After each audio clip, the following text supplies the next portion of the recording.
to have you on the show. Come here. Wow.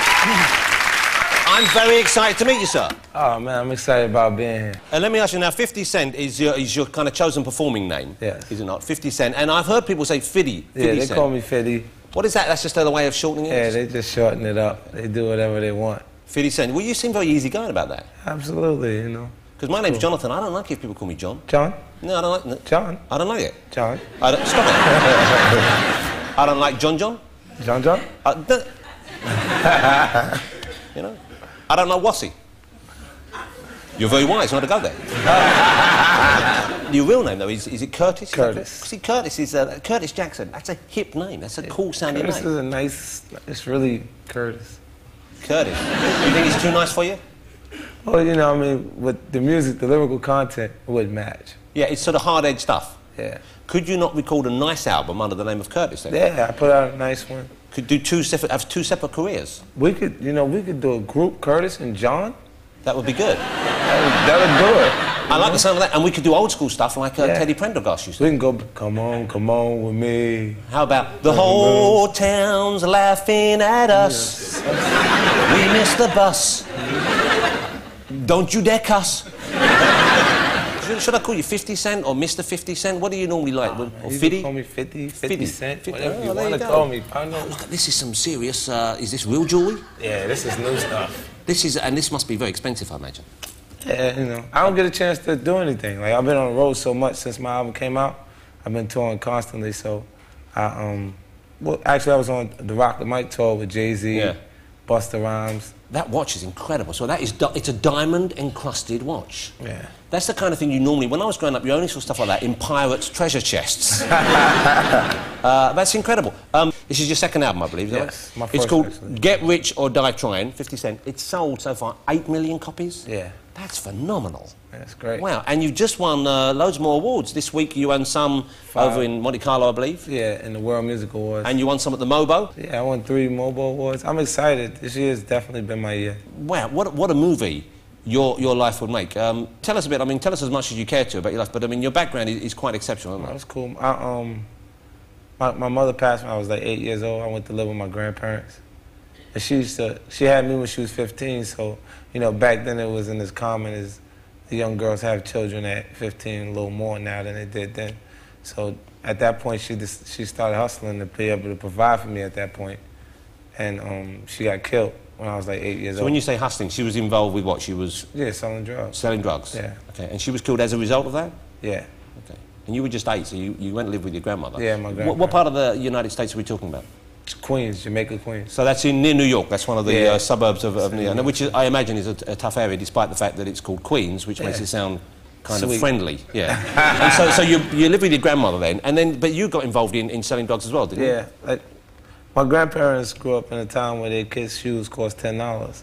You know, it's a big difference now. You know, the shoes cost like $100 for the new Jordans and stuff like that. So it wasn't that they wouldn't do things for me, but I was uncomfortable asking them to do it.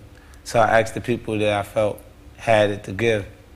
You know, the people that I seen that had the jewelry, the nice cars, and the things that they got from hustling. Okay. And so how old were you when you got involved in selling drugs yourself? Around 12. 12 years old, man. Yeah. That's really difficult for someone from my background to understand. Yeah. You know, it just seems like such an alien concept. See, even at 12, you know, you still have to live by your parents' rules. Yeah. So there's, you know, you can't just be out hustling. Like, I had to have my grandparents think I was enrolled in an after-school program. Well, in a way, you were. Yeah. And then, when did you get jailed? When were you called out with this stuff? Well, when I got to high school, my first year, I got arrested at school. And how old is that? Because I'm not sure. High school was about 17, 16? Yeah, 16. Okay. And you went to jail for how long? The first time, it wasn't a long time. I just, you know, because it was a juvenile situation. And then the second time, I was going for 7 months. Right. And is that when you gave up the drugs you decided to... Because I know you're very anti-drugs now, aren't you? Yeah. My little boy, he's 7 years old. And when he was, you know, when his mother got pregnant with him, I decided to try and do some things differently. Let me ask you about other aspects of life, because you've been shot. How many times have you been shot? 9 times. 9 times. Yeah, it was only one situation, though. It was one... Well, yeah, OK. But they kind of went for it, didn't they? Yeah, yeah, they... Because Alan Davis, I don't think he's ever been shot, so far. I know you guys are having a chat after the show. Yeah, you keep talking. 9 times, okay. So you wear a bulletproof vest now most of the time, I believe. Yeah, in the States, just because I've been shot myself, you know, and I've seen Tupac and Biggie Smalls situation where all their wounds were inflicted in areas that would have prevented their death if they had. Yeah, because it's mainly the body shots here. Do you wear anything over the what we call the family jewels in this country? Oh, nah, you know what? I kind of got that covered. Have you? There you go. You immediately, you hit the pose. Immediately, I hit the... Wow. I hope Alan's taking notes out there. Where were you shot? Which part of the body? Where did the bullet Oh, man, I got shot in my hand. My thumb came out of my hand, my face. Shot in the face? Yeah. And where did that come out? Like the 2. Wow, oh my goodness, there's a hole there. Yeah. I don't know why I'm surprised the bullet went through there, but it's alarming. Yeah, it kind of changed my voice too, and this is the voice that sells 8 million records, so I think everything happens for a reason. What a positive outlook to have. You get shot right in the face, and you say, well, you know what, hey, we have something in common.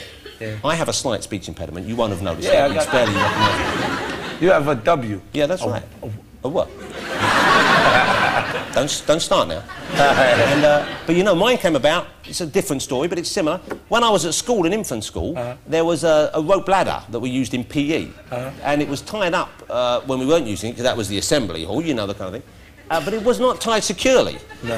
And during one of the lessons, it came loose, hit me in the mouth. I know it doesn't sound like much compared to yours, but it hurt at the time. Yeah. My hit was a little harder, that's why. Well, you're saying that, how do you know? You know, I was very little then. You were quite big. Now, here's something I need to raise with you. Okay, and you know, please tell me how you feel about this. You mentioned Tupac's untimely death, and Biggie as well. He was shot before his time, and I know currently there are other rivalries going on in the rap world. I believe there's something going on between Suge Knight and Snoop Doggy Dogg. Yeah. There seems to be, which is unfortunate. And there's something going on between you and Ja Rule, who's another rapper. I don't know how many people are familiar with him. I'm sure rap fans obviously are, but other people who aren't as into rap won't know. But he's a talented man as well. He seems to be doing very well for himself. Not anymore. Okay. Now, but here's the deal. Now, you guys have had any number of... you've had a few exchanges. Yeah, but they were all very minor exchanges. Like, so is that behind? That's gone now? Yeah, it's just... You know, people...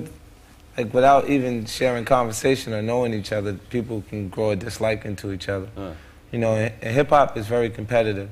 So they feel like if you come in with something and it's aggressive enough to the point to move them out of the focus. But that strikes me, I mean, I suppose you were talking about the environment from which a lot of the artists have come from, and that's, I guess, it.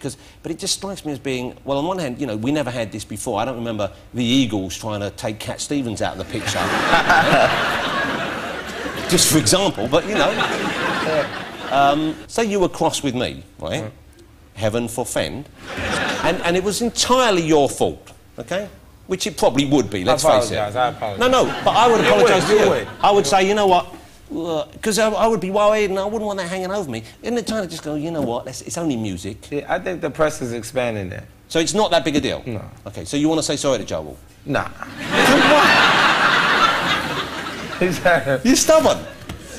I'm not going to say sorry. If I was your dad... Yeah, that would be a surprise for both of us, wouldn't it? I'm probably old enough. You know, but, you know, we've had those sort of dreams. You know, it's like I've got my little boy, and when my kids argue sometimes, you can see they just get so entrenched, and you must have seen this with your little boy and his friends, and you can go, man, sort it out, you've got to stop fighting like this. And sometimes when I see, you know, mainly rap artists, I think, I so don't want to see anyone else getting hurt in that way. Yeah, it's not even that serious. I think the press, because they've had prior situations that... Looking to blow it up. Yeah. Are you performing over here? Are you going to be gigging while you're over here, or are you going to come back and do that? Actually, I've been touring. This is my second time being in London. Right. I toured with Eminem over here on the anger management tour. Right. And I'm back out here by myself now. I'm going to come and see you when you're next in town. I'd love to come and see you live. I saw Eminem last time. He was great on stage. It was such a big venue, though. He was so far away. Yeah. Like, if I saw a friend that far away, I wouldn't have waved at him. That's how far away he is. I'm going to come along, and I'm going to bring my own G unit with this. Can you guess? What's that on the shirt? That's Felicity, who's in there. She's beautiful. Yeah, she's beautiful. I said she got up, she went to the bathroom. You know what? She's a tremendous one.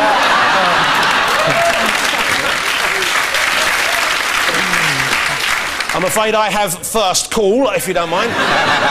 You know what, if you're making a movie, a kind of rap movie, she could play Little Kim. Yeah. Can I just move your necklace, because it's hooked on your microphone. And look at the size of that.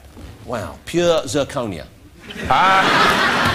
Where do you get that stuff from? Hey, man, I pay a lot of money for these diamonds. You gonna call them zirconia. What kind of ballpark figure are we talking here? What? 250. 250 pounds. 250,000 American dollars. $250,000. Yeah.